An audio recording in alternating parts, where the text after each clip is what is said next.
আল্লাহ তাআলা একটা আয়াতে বলছেন, বান্দা 10টা কাজ করে আসো, 10টা গুণ অর্জন করে আসো, আমি ওয়াদা করছি আমি তোমাকে মাফ করে দেব। নেতাদের ওয়াদা কি ঠিক থাকে না ভঙ্গ হয়? এ পর্যন্ত 54-53 বছর দেশ স্বাধীন হয়েছে, ওয়াদা কি কম পাইছি আমরা? ওয়াদা কম পাইছি? বহু ওয়াদা পাইছি, কিন্তু ওয়াদা ঠিক থাকে না। কিন্তু আমার আল্লাহ বলছেন, বান্দারে আমি তোমাকে ওয়াদা দিচ্ছি, আমি তোমাকে নিজেই তোমাকে প্রতিজ্ঞা করছি, আমি তোমার সমস্ত গুনাহগুলো মাফ করে দেব, সাথে সাথে তোমাকে বিশাল সম্মানে ভূষিত করে দেব, বিশাল সম্মান আমি তোমাকে দিয়ে দেব, পুরস্কার দিয়ে দেব। আল্লাহ তাআলা বান্দাকে সর্বনিম্ন যে জান্নাতটা দিবেন, 10টা পৃথিবীর মতো একটা জান্নাত। কয়টা পৃথিবী? মনে হয় জান্নাত ছোট হয়ে গেছে। সামান্য এই 60-70 বছরের সামান্য কিছু সম্পত্তির জন্য আমরা এই ঈমানকে বেচে ফেলে দেই। আর আল্লাহ বলছেন, বান্দা তুমি কল্পনাও করতে পারবে না, 10টা পৃথিবীর মতো একটা জান্নাত সর্বনিম্ন আমি তোমার হাতে তুলে দেব। এটা কার ওয়াদা? আল্লাহর ওয়াদা। একটু কান লাগাবেন, 10টা পৃথিবী ছোটখাটো কোনো কথা নাই, ছোটখাটো কোনো অফার নয়। এখানে যারা বসে আছেন, ছোট্টবেলায় এরকম করে আমি আব্বার সঙ্গে মাঝে মাঝে ওয়াজ শুনতে যেতাম, সামনে জায়গায় বসতাম, আব্বার সঙ্গে একসঙ্গে ওয়াজ শুনতাম।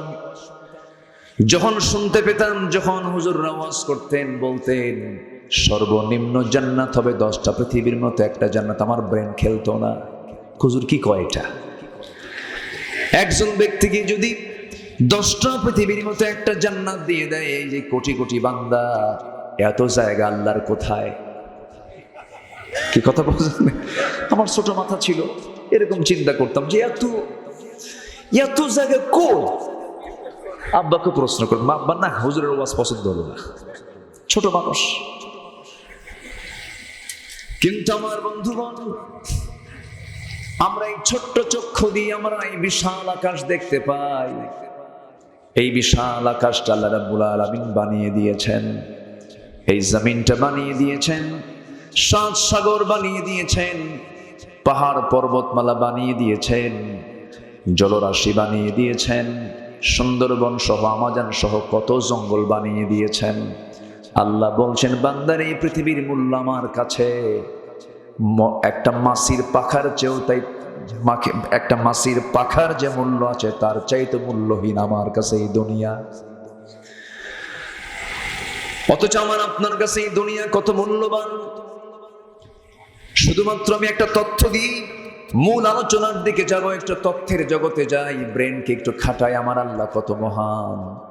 এই যে আমরা এখানে বসে আছি, ঠিক এই জায়গা থেকে যখন আমরা একটু মাথার উপরের দিকে তাকাবো, আমরা কি আকাশ দেখতে পাই? ছোট আকাশ। আজ থেকে ছোট আকাশ, শুধু আকাশ না, বিশাল আকাশ, বিশাল আকাশ। এই কই যান? ও যাচ্ছেন, বসে। যে আপনার পাশে থেকে উঠতে নেবে একটু ধরে দিবেন, একটু বলবেন ভাই বসেন। ও চাপ চুপ লাগলে তো সমস্যা না, এই গরমে চাপ আসার কথা না, গরম তো, একটু বসেন।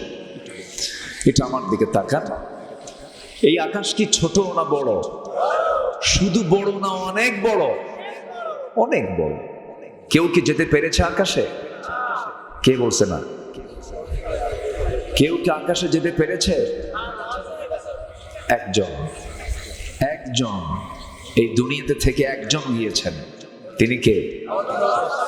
বলেন, মুহাম্মদুর রাসূলুল্লাহ। মুহাম্মদুর রাসূলুল্লাহ। সেটা কি দুনিয়ার কোনো বিমান, দুনিয়ার কোনো হেলিকপ্টার, দুনিয়ার কোনো নভোযান? কার ফ্লাইট? আসতে বলবেন না, কার ফ্লাইট? আল্লাহর ফ্লাইট। আমার বন্ধুগণ, এই যে বিশাল আকাশ আমরা দেখতে পাচ্ছি, বিশাল আকাশের নিচে আমরা দিনের বেলা একটা সূর্য দেখতে পাই, রাতের বেলা আমরা কিছু তারকা দেখতে পাই, কিছু তারকা না, অসংখ্য তারকা, অসংখ্য তারকা। 800 কোটি মানুষ মিলে যদি কোটি কোটি বছরও যদি গুনতে যায়, আকাশের তারাগুলো গুনে গুনে শেষ করতে পারবে না। এত তারা আল্লাহ রাব্বুল আলামিন আকাশে রেখে দিয়েছেন।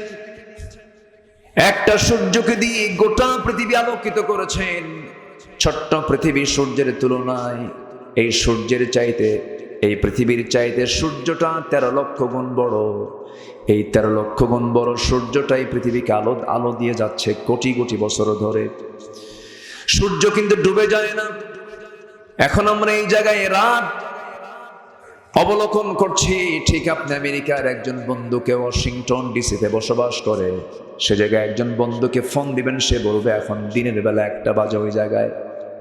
ঠিক 24 ঘন্টা ডিফারেন্স। আমেরিকা এখন দিনের বেলা, এখন এই জায়গায় এখন রাতের বেলা। এখন বলুন তো সূর্য ডুবে না সূর্য ডুবে? কি সূর্য ডুবে? সূর্যটা আড়াল হয় আমার কাছে, কিন্তু আরেক জায়গায় আলো হয়ে যায়। বাংলাদেশে এখন আড়াল, আমেরিকাতে এখন আলো, এই জায়গায় অন্ধকার। সূর্য মূলত ডুবে যায় না। এই সূর্যটা এত বড়, এই পৃথিবীকে আলোকিত করার জন্য 13 লক্ষ গুণ বড় সূর্য বানিয়ে দিয়েছেন। ওই সূর্যের চাইতে আবার বেটেল জুইস নামে একটা তারকা আছে, যে তারকা এই সূর্যের চাইতে 1 গুণ নয়, 2 গুণ নয়, 33 কোটি গুণ বড়। কত কোটি গুণ বলেন তো? 33 কোটি গুণ বড় হলো একটা তারকা। একটু খেয়াল করবেন আল্লাহ কত মহান।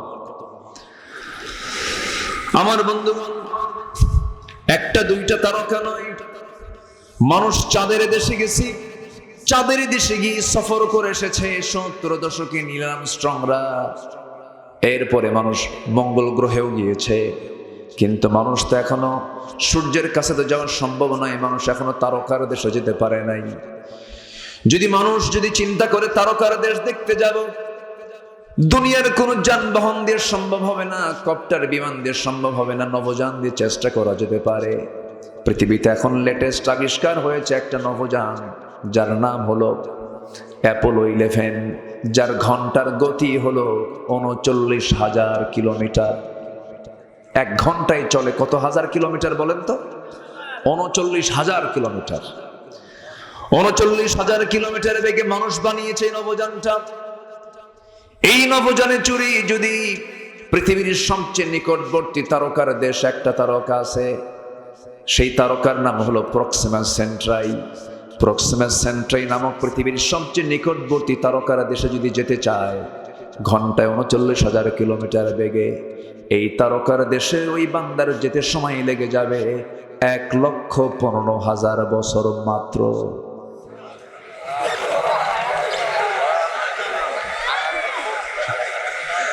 যাবেন কারা কারা কম?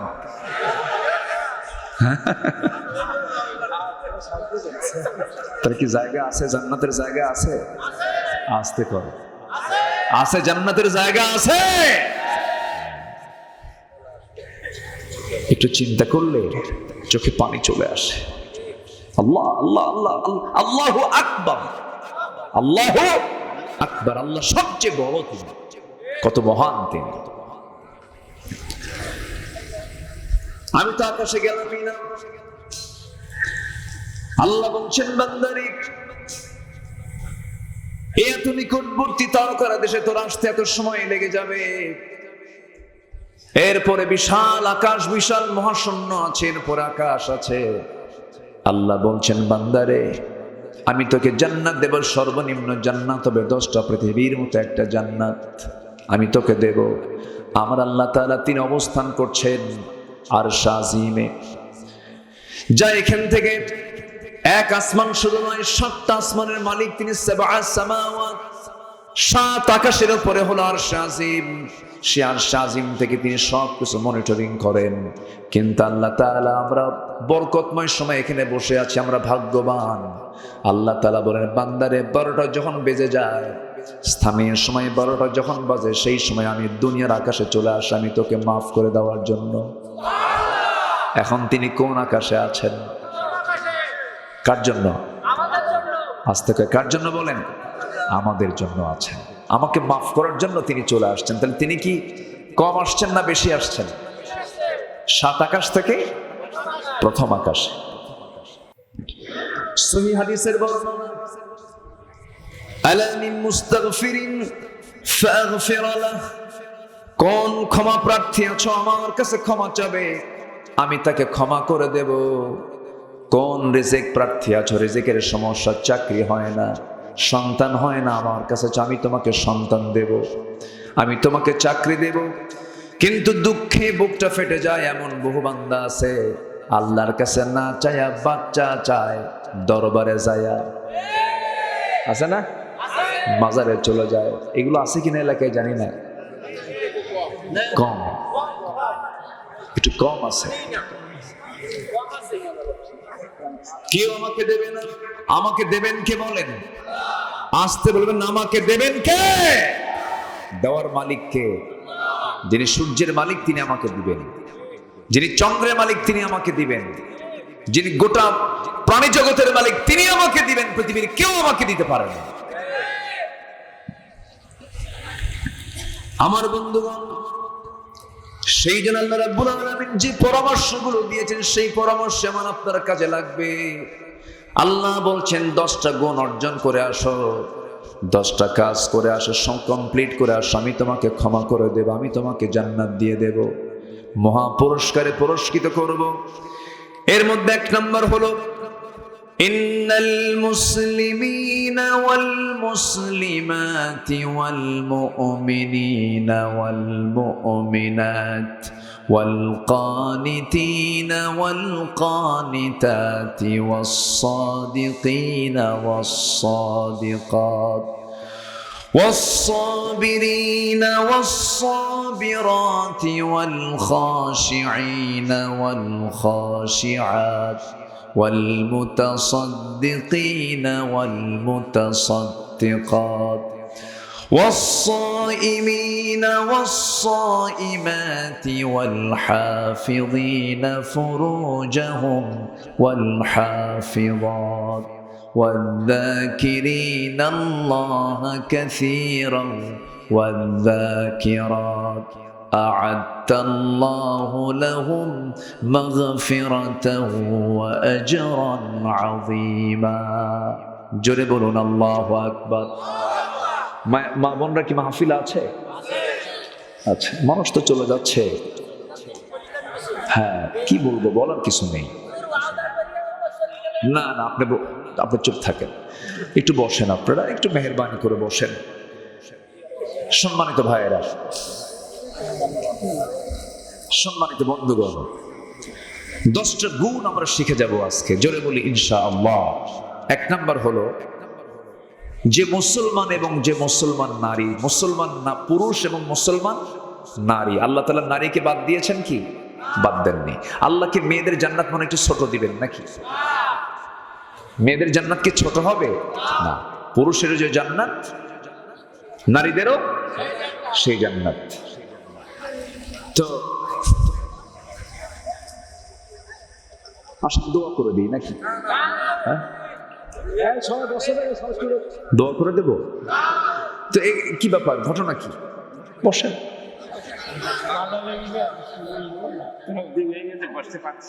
হ্যাঁ, একটু কষ্ট হচ্ছে আপনাদের, একটু আমাকে সময় দেন না ভাই। এখানে আমাকে নিয়ে যদি আপনি উঠে যান, মেহমানকে দাওয়াত দিয়ে যদি বাড়িওয়ালা যদি বাড়ি থেকে হেরে যায়, এটা কি বলেন, এটা কি আচরণ? এটা বলেন তো।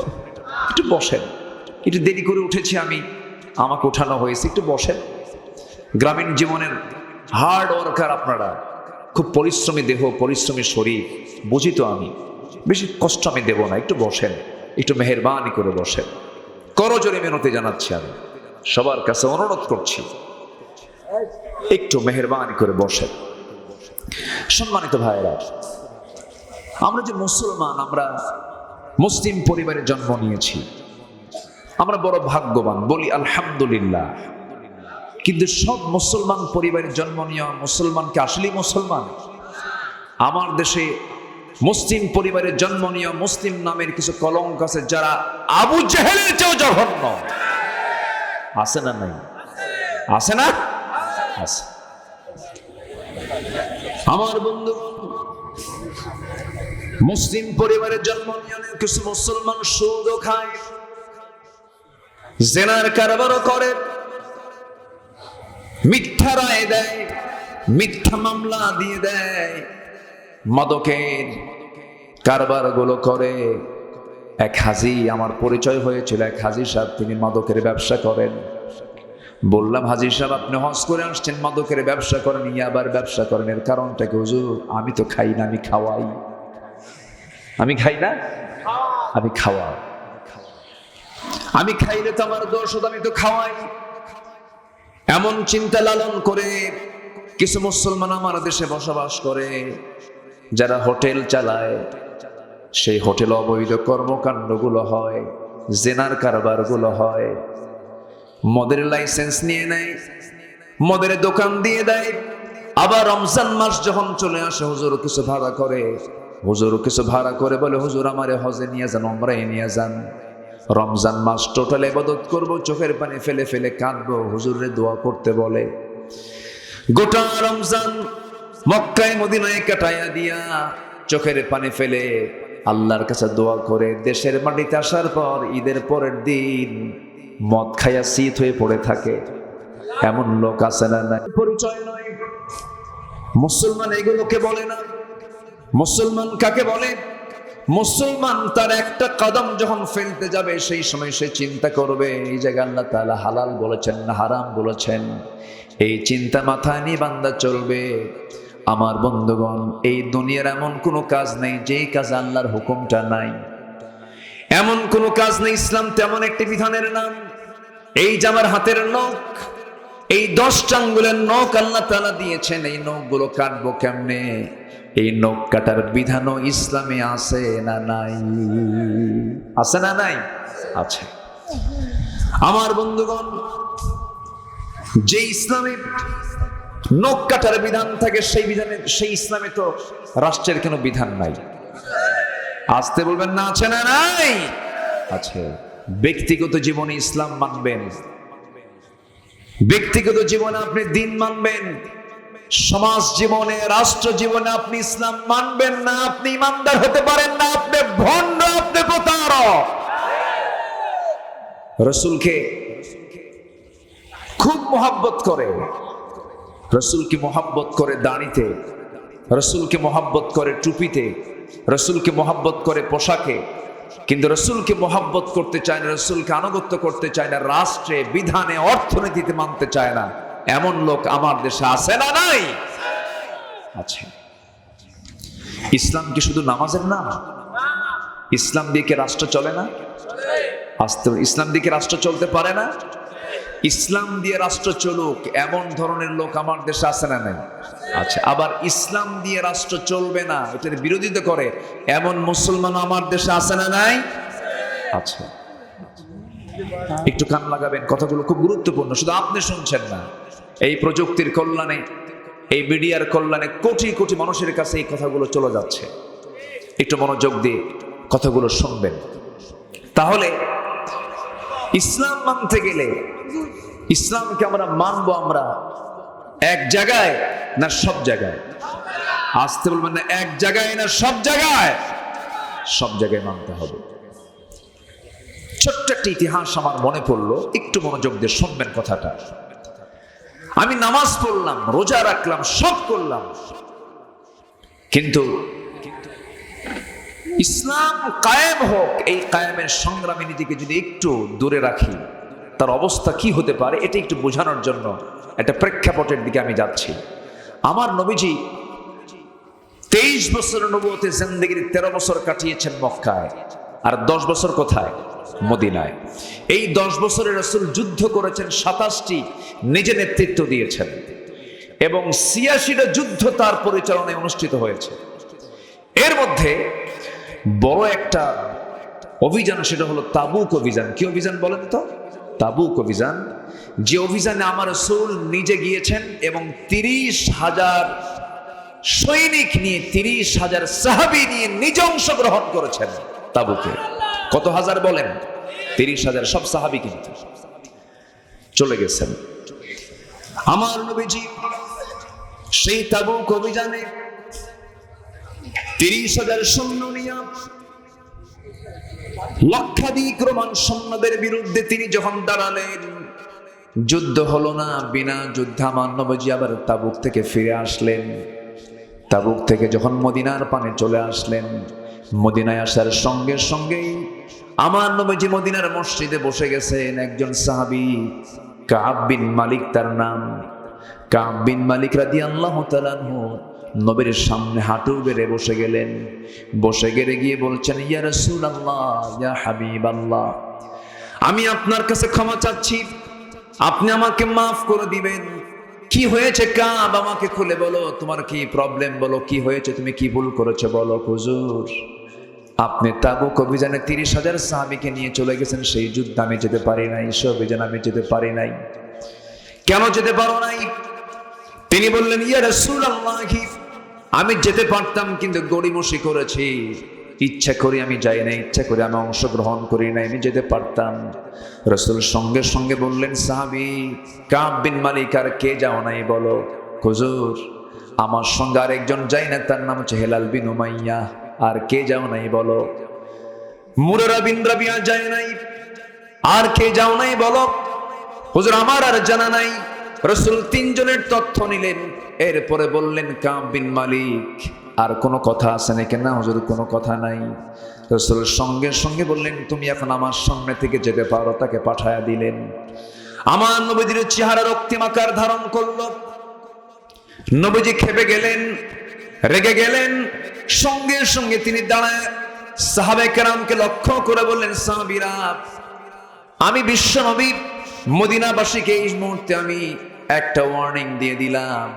এই তাবুক অভিযানে কাব বিন মালিক, হেলাল বিন উমাইয়া, মুরারা বিন রাবিয়া, মোট কয়জন বলেন? মোট কয়জন? এই 3 জন ব্যক্তি আমার সঙ্গে মুতার যুদ্ধে, তারা তাবুকের অভিযানে তারা অংশগ্রহণ করে নাই। আমি রাসূল এদের বিরুদ্ধে বয়কটের ঘোষণা দিয়ে দিলাম। এদের সঙ্গে কোনো প্রকার কথাবার্তা, লেনদেন, সমস্ত কিছু বয়কট ঘোষণা করলাম। তাদের সঙ্গে কেউ কোনো প্রকার কথাবার্তা পর্যন্ত বলতে পারবা না। আমার নবীজি এই 3 জনকে বয়কটের সিদ্ধান্ত যখন দিয়ে দিলেন, কাব বিন মালিকের কানে সংবাদটা চলে গেল। সংবাদ যাওয়ার সঙ্গে সঙ্গে তার কাছে মনে হলো যেন গোটা দুনিয়াটা তার কাছে ছোট হয়ে গেছে, চোখে পানি চলে এসেছে। সেই সাহাবী নিজের বাড়ির দরজায় গিয়ে দাঁড়ালেন, দরজায় গিয়ে নক করলেন। দরজায় নক করে বলছেন, ও আমার স্ত্রী, আমি কাব বিন মালিক, দরজা খোলো। ভিতর থেকে স্ত্রী জবাব দিচ্ছেন, স্বামী আমার, দরজা অবশ্যই খুলতে বাধ্য হব আমি, কারণ আপনি আমার স্বামী, আমি আপনার স্ত্রী, আপনার ঘর, আপনার বাড়ি। কিন্তু আমি দরজা খুলবো এই দিক দিয়ে, পিছনের দরজা আমি বের হয়ে যাব, কারণ যে ব্যক্তিকে বিশ্বনবী বয়কট করেছেন, আমিও তাকে বয়কট করতে বাধ্য হলাম। যখন আল্লাহু আকবার। একটু কথাটা দিল থেকে বোঝার জন্য বলছি, একটু কথাটা অত্যন্ত অথেন্টিক, খুব গুরুত্বপূর্ণ। সূরা তাওবার একটা প্রেক্ষাপট এটা। আমার বন্ধুগণ, আমার নবীজি যখন এই ঘোষণা দিলেন, নিজের বউ পর্যন্ত স্বামীকে বাদ দিয়ে দিলেন। আমি আপনার সঙ্গে কথা বলবো না, আপনি দরজা খুলে ভিতরে ঢোকেন, আমি বাইরে বের হয়ে চলে আসবো। কাব বিন মালিক বলেন, দরজা খুলো না, তুমি ভিতরে থাকো, আমার ভিতরে আমি যাব না। ব্যর্থ হয়ে নিজের ঘর থেকে বের হয়ে চলে আসলেন। সামনে ছোট্ট 2টা বাচ্চা, তার কলিজার টুকরা সন্তান, 11 বছর 13 বছর, ছোট্ট 2টা বাচ্চাকে দূর থেকে ডাকতেছেন কাব বিন মালিক রাদিয়াল্লাহু তাআলা আনহু, হে আমার কলিজার টুকরা, এইদিকে আয়, তোদেরকে একটু আদর করে স্নেহ করি। ছোট্ট 2টা বাচ্চা বলে, না না, তোমার আদর আমরা নেব না, তোমার সঙ্গে আমরা কথা বলবো না, কারণ যে ব্যক্তিকে রাসূল পর্যন্ত বয়কট করেছে, তার সঙ্গে আমাদের দেখা করার, কথা বলার কোনো দরকার নাই। কথা কি বোঝা যায়? আচ্ছা বলেন তো, এই 3 সাহাবীর কি নামাজের কোনো সমস্যা ছিল? রোজার কোনো সমস্যা ছিল? দান সদকার কোনো সমস্যা ছিল? নবীর প্রতি মুহাব্বতের কোনো ঘাটতি ছিল? আচ্ছা, যে যুদ্ধে তারা যান নাই, সেই যুদ্ধে কি অনুষ্ঠিত হয়েছিল? সে যুদ্ধ হয় নাই। এবং 30,000 সাহাবীর মধ্যে মাত্র 3 জন যান নাই। রাসূল ইচ্ছে করলে বলতেও পারতেন, যাও, মাত্র 3 জন, তো এটা কোনো প্রবলেম না। রাসূল কি ছেড়ে দিয়েছেন? তিনি কি ছেড়ে দিয়েছেন? না, ছাড়েন নাই। একটু বুঝতে হবে কথাগুলো। আজকের এই প্রতিকূল পরিবেশে যারা একামতে দিনের পক্ষে কথা না বলে নরম নরম সুরে কথা বলেন, মুসলিম পরিবারের জন্ম হওয়ার পরে ইসলামের পরিচয় দিয়ে যারা রাষ্ট্রীয় পর্যায়ে ইসলাম আছে এটাকে অস্বীকার করেন, এর বিরুদ্ধে কথা বলেন, নতুন করে ঈমান আনতে হবে, নচেৎ জাহান্নামে যেতে হবে মুসলমান। সম্মানিত ভাইরা, আমার নবীর সঙ্গে আবু জেহেলের দ্বন্দ্ব কিছুই ছিল না। আবু জেহেল বলেছিল, মুহাম্মদ তোমার ধর্ম 6 মাস, আমার ধর্ম 6 মাস, তোমারটাও থাকুক আমারটাও থাকুক। রাসূল বলেছেন, চাচা আপনি যা প্রস্তাব দিচ্ছেন তা আমি মানব না। কেন না? আপনার দিন আপনার কাছে, আমার দিন আমার কাছে। আল্লাহর দিন ইসলাম কখনো পরাজিত থাকবে না। আল্লাহর দিন ইসলামকে বিজয়ী করতে হবে মুসলমান। যদি কোরআনকে প্রশ্ন করেন, কোরআন বলো তো রাসূলকে কেন পাঠানো হয়েছে? কোরআন একাধিক জায়গায় জবাব দিচ্ছে, রাসূলকে পাঠানো হয়েছে সকল দলকে পরাজিত করে ইসলামকে বিজয়ী করার জন্য। কথা কি ক্লিয়ার? কথা কি ক্লিয়ার? বোঝার জন্য বেশি কিছু লাগে না। আমার দেশে তো ওয়াজ আবার ঘন্টার পরে ঘন্টা করতে হয়, কিন্তু আমার নবীজির কাছে সাহাবে কেরাম খুব শর্ট কথা বলতেন, শর্ট কথা শুনতেন। বলতেন, হুজুর হালকা কিছু আমল শিখায় দেন, আমি জান্নাত পেতে চাই। রাসূল 2-3 মিনিটে ওয়াজ শেষ করে দিতেন। সম্মানিত ভাইরা, তাহলে প্রত্যেক বান্দার জন্য ইকামতে দিনের কাজ করার দরকার আছে না নাই? বলেন তো, এই যে মাহফিল আসছেন আপনারা, রাস্তায় যখন এসেছি আমরা কি বাম পথে এসেছি না ডান পথে এসেছি? বাম দিকে না ডান দিক দিয়ে? বাম দিক দিয়ে আসছে। এটা কি ইসলামের সিস্টেম? ইসলামের সিস্টেম কি বামে চলো না ডানে চলো? আপনি যত বড় পীর কেবলা হন, আপনি কি ডানে চলতে পারবেন? ডানে চলতে গেলে কি হবে? মামলা খাবেন, মামলা মামলা। তাহলে আল্লাহর পথে চলতে গেলে এই দেশে কি খেতে হয়? মামলা খেতে হয়। রাস্তায় চলতে নেই। আল্লাহ বলছেন ডানে চলো, সরকার বলছে বামে চলো। আল্লাহ বলছেন যাকাত দাও, সরকার কয় সুদ খাও। ঠিক কিনা? আমার দেশে সুদ ভিত্তিক অর্থনীতি আছে না নাই? আচ্ছা, আমাদেরকে বলা হয় মাদক নিয়ে কথা বলেন। মদ খাওয়া কি? আসতে কয় মদ খাওয়া কি? আমার দেশে মদের ফ্যাক্টরি আছে না নাই? তার লাইসেন্স আছে না নাই? লাইসেন্স দিল কি? আমাদের আবার বলে হুজুর মদের বিরুদ্ধে ওয়াজ করো। আমার কথা কি বুঝতেছ? সম্মানিত ভাইরা, বিড়াল পড়েছে কূপের ভিতরে, মরে গেছে বিড়াল। কূপের পানি নাপাক হয়ে গেল। এখন এই কূপের পানিটাকে পরিষ্কার করার জন্য আগে পানি তুলতে হবে না মরা বিড়াল তুলতে হবে? মরা বিড়াল তুলতে হবে। মদের ফ্যাক্টরি রেখে মদের লাইসেন্স থেকে মদ কখনো বন্ধ করা যাবে না। মদ বন্ধ করার জন্য আইন করে বন্ধ করেছেন মুহাম্মদ সাল্লাল্লাহু আলাইহি ওয়াসাল্লাম।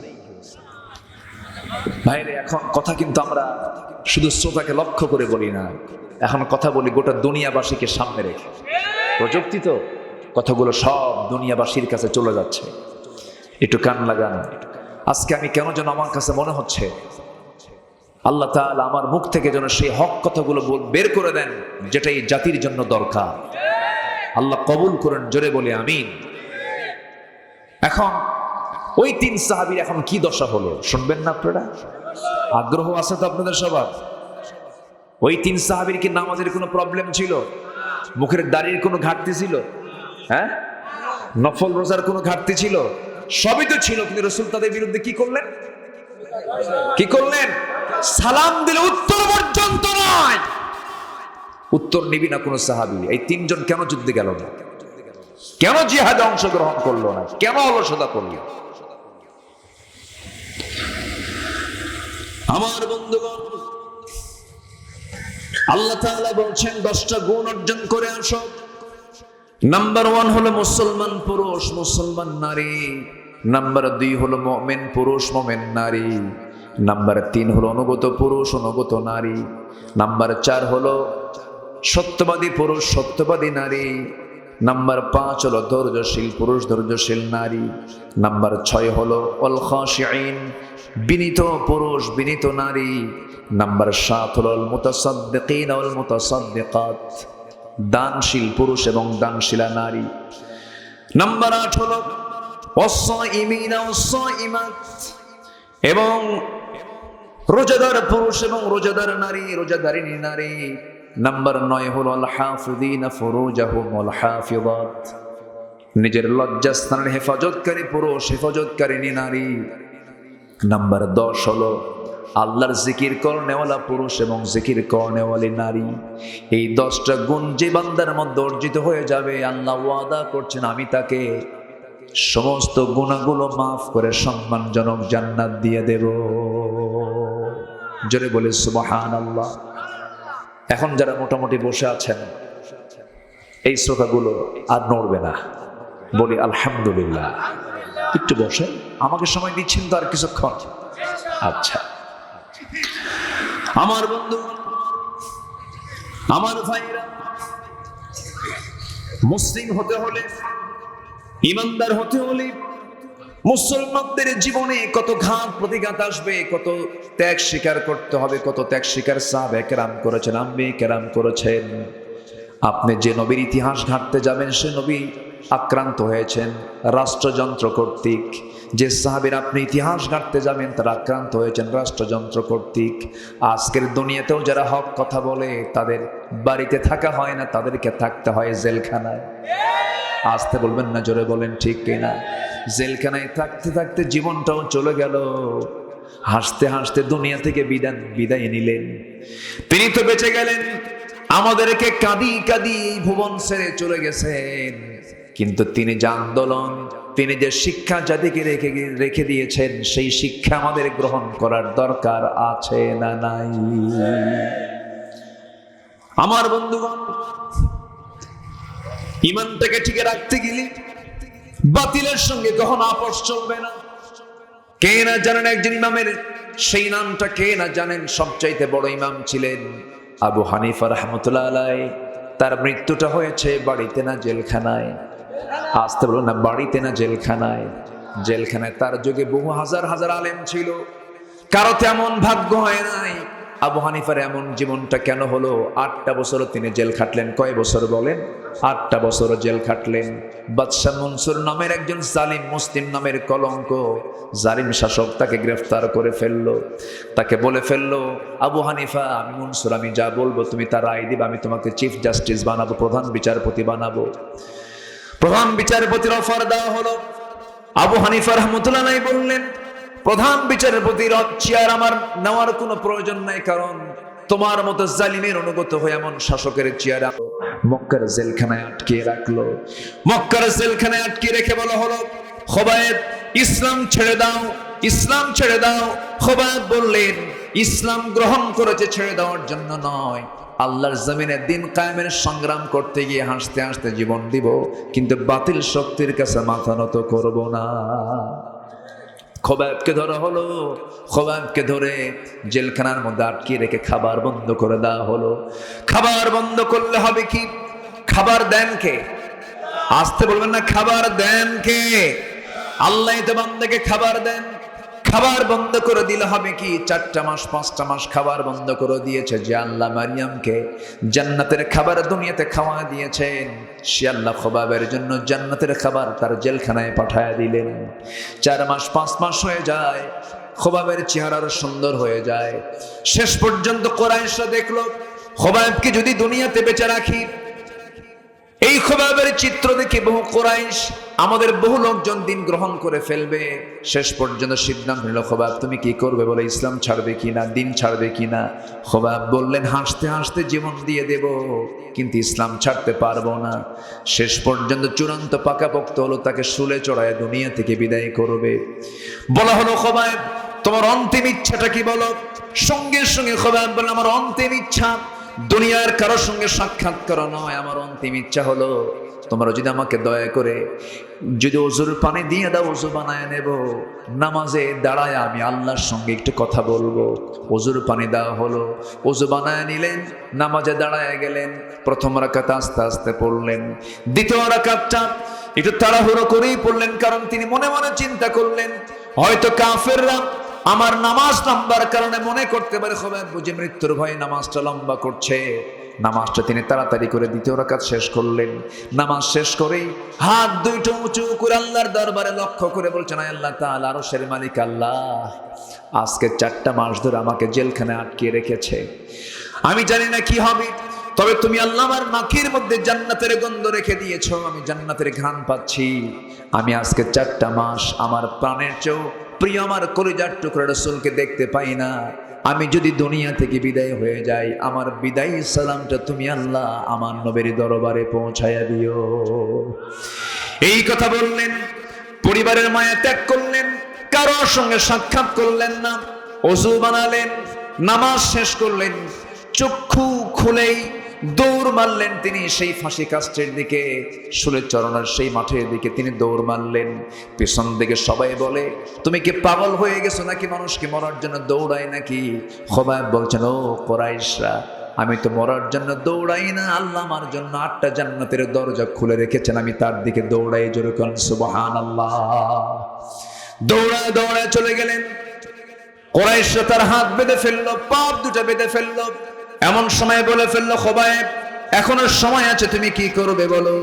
খোবায়েব বলছেন, তোমরা আমাকে কি করবে জানি না, আমি জান্নাতের ঘ্রাণ আমার নাকের মধ্যে পাচ্ছি।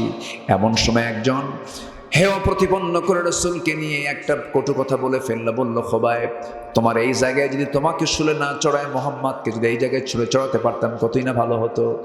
মুখের মধ্যে কয়েক মিনিট ধরে মেলাগুলো থুতু জমা করে সেই জমাকৃত থুতুটা ওই ব্যক্তির মুখ বরাবর মেরে দিয়ে বলছেন, আল্লাহর কসম করে বলি, আমার চোখের সামনে আমার নবীর একটা পশমের ক্ষতি করবে, আমি সহ্য করতে পারবো না। আল্লাহু আকবার বলেন। ঈমান আছে না নাই? ঈমান আছে না নাই?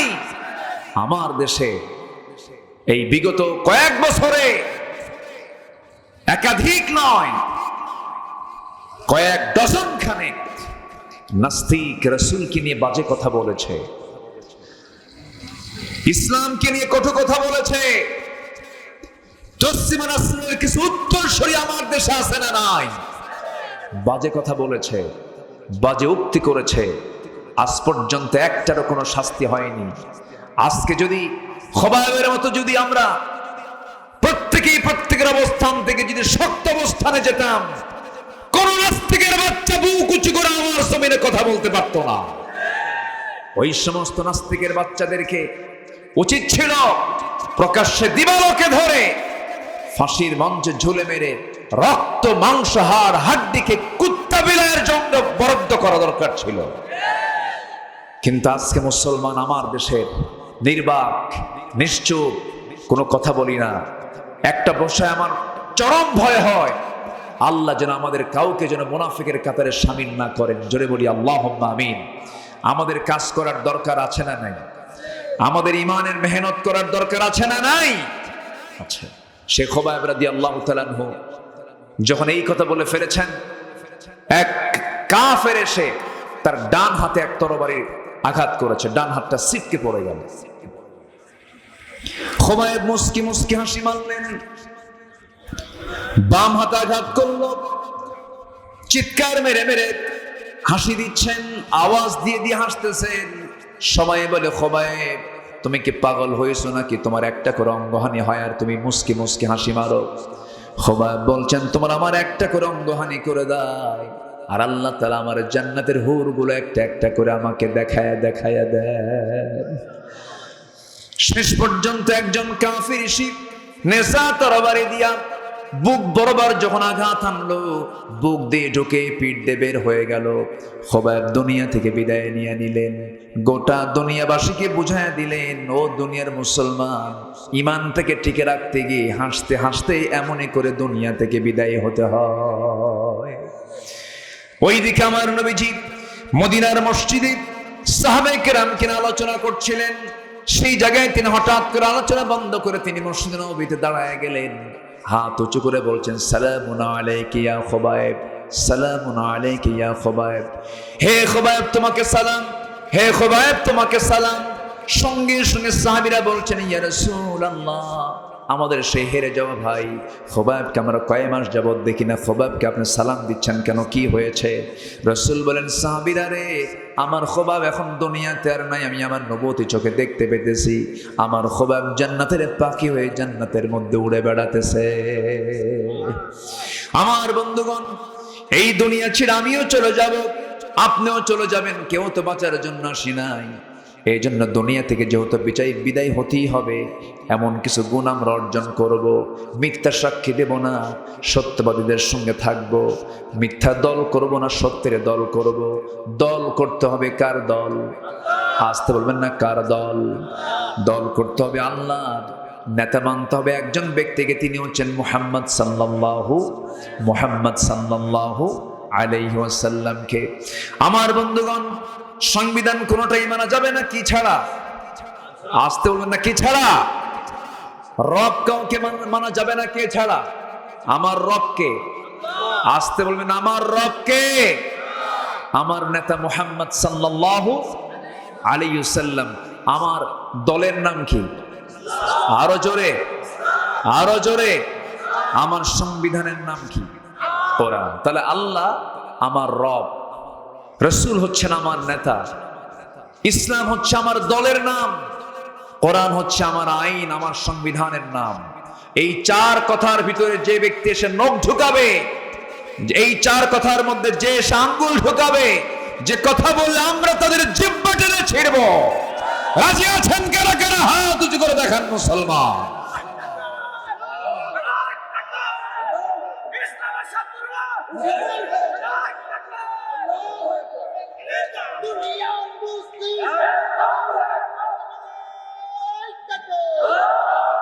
আল্লাহ কবুল করুন, জোরে বলি আমিন, আরো জোরে আমিন। সম্মানিত ভাইয়েরা, সম্মানিত বন্ধুগণ, ওই তিন সাহাবীর কথা মনে আছে কিনা আপনাদের? মনে আছে তো আপনাদের?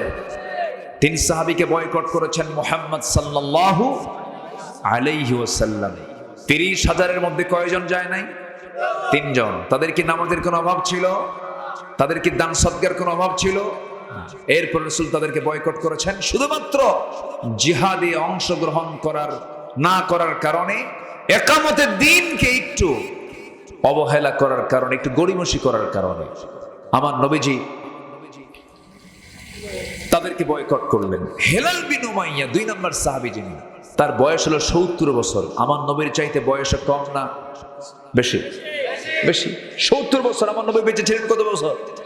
63 বছর 9 ঘন্টা। 63 বছর 9 ঘন্টা। আমার নবীর চাইতে বয়সে বড় সাহাবী, কিন্তু চামড়াগুলো কুঁচকে গেছে, চোখে কম দেখেন, দুর্বল হয়ে গেছেন। 70 বছর তো বুড়ো মানুষ।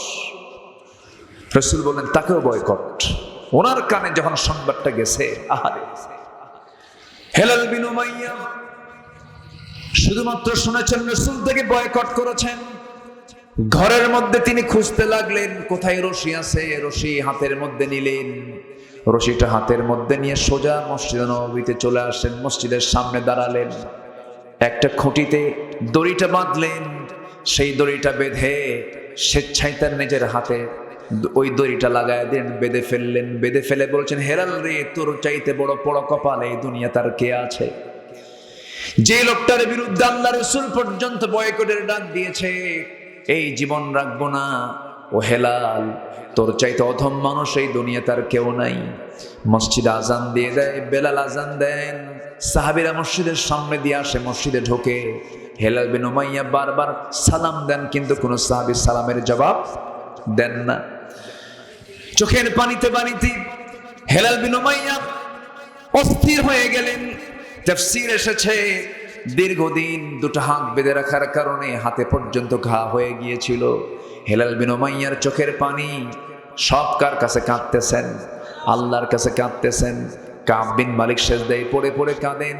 ওইদিকে মুরারা বিন রাবিয়া পাহাড়ি গর্তের মধ্যে গিয়ে ডুকরে ডুকরে কাঁদতেছেন আর বলছেন, আল্লাহ তুমি তো তওবা করে আমার মাফ যখন পার হয়ে গেল, হঠাৎ করে আমার নবীর কাছে জিবরিল আমিন এসে বলছেন, ওয়ালা সালাসাতিল্লাযিনা খুল্লিফু, হে রাসূল, তিনজন যে ব্যক্তি যারা যুদ্ধের ময়দান থেকে দূরে থেকে ছিল, অবহেলা করেছিল, গড়িমসি করেছিল, তাদের চোখের পানি আল্লাহর আদালতে কবুল হয়ে গেছে। তিনজনের তওবা আমার আল্লাহ কবুল করে নিয়েছে। আমার নবীজি সাইয়েদনা ওমর ফারুককে বললেন, ওমর ফারুক, আমার কলিজার টুকরা সাহাবী কাব বিন মালিককে ডেকে আনো। এই লম্বা হাদিস, যারা আলেম ওলামা এখানে বসে আছেন, এটা একটা লম্বা হাদিস। কাব বিন মালিক নিজে হাদিসটা বর্ণনা করেছেন, সিয়াসিত্তার হাদিস এটা। কাব বিন মালিক এই কথা শোনার সঙ্গে সঙ্গেই, এই পয়গাম শোনার সঙ্গে সঙ্গেই রাসূলের সামনে চলে আসবেন, নেওয়ার জন্য আসছেন। ওমর ফারুক রাদিয়াল্লাহু তাআলা আনহু দরজায় গিয়ে নক করছেন, কাব বিন মালিক তুমি কোথায়? ভিতর থেকে বউ আওয়াজ দিচ্ছে, যে লোকের খবর রাসূল রাখে না, সেই লোকের খবর আমরা তার বউ রাখি না।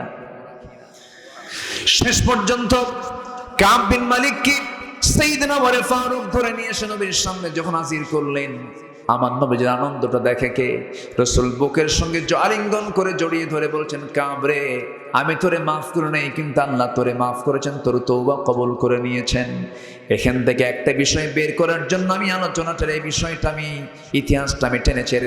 মূল বিষয়টা হলো, যেভাবেই হোক না কেন নামাজ তো আমরা পড়বো, নামাজে মোনাফেক চেনা যায় না, রোজায় মোনাফেক চেনা যায় না, হজে মোনাফেক চেনা যায় না, দান সদকায় মোনাফেক চেনা যায় না, রোজায় মোনাফেক চেনা যায় না। মোনাফেক চেনা যায় হলো দিন কায়েমের জন্য মাঠে ময়দানে কে গেল আর কে গেল না, ঠিক কিনা? আল্লাহ তাআলা সবাইকে ইকামতে দ্বীনের পথে সক্রিয় থাকার তৌফিক দান করুন। জোরে বলি আমিন, আরো জোরে আমিন। মা বোনরা কি মাহফিল আসছে? আল্লাহ তুমি মা বোনদেরকে কবুল করে নাও, মা বোনদেরকে দিন মেনে চলার তৌফিক দিয়ে দাও। বিশেষ করে মেয়েদের সবচেয়ে আজকে ইহুদি খ্রিস্টানদের চক্রান্তে তারা সবচাইতে শিকার, সেটা হলো মেয়েদের শরীর থেকে কাপড় চোপড় সরায় দিছে ইহুদি খ্রিস্টানের বাচ্চারা, ঠিক কিনা? আমার মা বোনকে আমরা অবশ্যই পর্দার মধ্যে রাখার চেষ্টা করব। জোরে বলি ইনশাআল্লাহ। পর্দা করাটা কি বলেন তো? আরো জোরে বলেন, পর্দা করাটা কি? ফরজ। আল্লাহ তাআলা এই ফরজ বিধান প্রতিটি মার জীবনে আমল করার তৌফিক দান করুন। অনেক রাত হয়েছে, যতটুকুন হয়েছে আমরা একটু বলে ফেলি আলহামদুলিল্লাহ। কেউ যাব না, যে যেখানে আছি আমরা বসবো, আমরা একসঙ্গে দোয়ার মধ্য দিয়ে যাব। যেখানেই যাই আমরা, আল্লাহ তাআলা এক জায়গায় বলেছেন, কালিলাম মা তাশকুরুন, জান্নাতে যাবে বেশি সংখ্যক লোক না কম সংখ্যক লোক? ভালো বান্দা হয় বেশি না কম? কম। আমার এখানে যারা বসে আছে এখন কম হয়ে আছে, কিন্তু কমটাই বরকত, বলি আলহামদুলিল্লাহ। এটা বসেন, যারা বসে আছে আমরা একসঙ্গে দোয়া করে যাব। আব্বা আম্মার জন্য দোয়া, তারপর পরিবারের জন্য দোয়া, আশেপাশে কবরবাসী আছেন তাদের জন্য দোয়া। তো তার আগ দিয়ে আমি সবার কাছে আরজ করব, এটা মসজিদ কেন্দ্রিক মাহফিল না? মসজিদ কেন্দ্রিক মাহফিল, আলামে বারজাখ না? আলামে বারজাখ, খুব সুন্দর নাম তারা দিয়েছেন, মিশন মসজিদ। তো এই মসজিদের উদ্যোগে আজকের এই মাহফিল। তো একজন ভাই 2000 টাকা দান করেছেন, আল্লাহ তুমি তার দানকে কবুল করো। জোরে বলি আল্লাহুম্মা আমিন। আর যদি কেউ দিতে চান, বিশেষ করে বিশেষ দান যদি কেউ দিতে চান, আমরা খুব দ্রুত আমরা দোয়ার দিকে চলে যাব। একটু বসেন, আর একটু বসেন ভাই, একটু বসেন, আমরা একসঙ্গে দোয়ায় শামিল হব। জোরে বলি ইনশাআল্লাহ। বসেন, এই যে একটু বসেন, জি, জিকির করি সুবহানাল্লাহ ওয়ালহামদুলিল্লাহ লা ইলাহা ইল্লাল্লাহ সুবহানাল্লাহ ওয়ালহামদুলিল্লাহ লা ইলাহা ইল্লাল্লাহ সুবহানাল্লাহ ওয়ালহামদুলিল্লাহ লা ইলাহা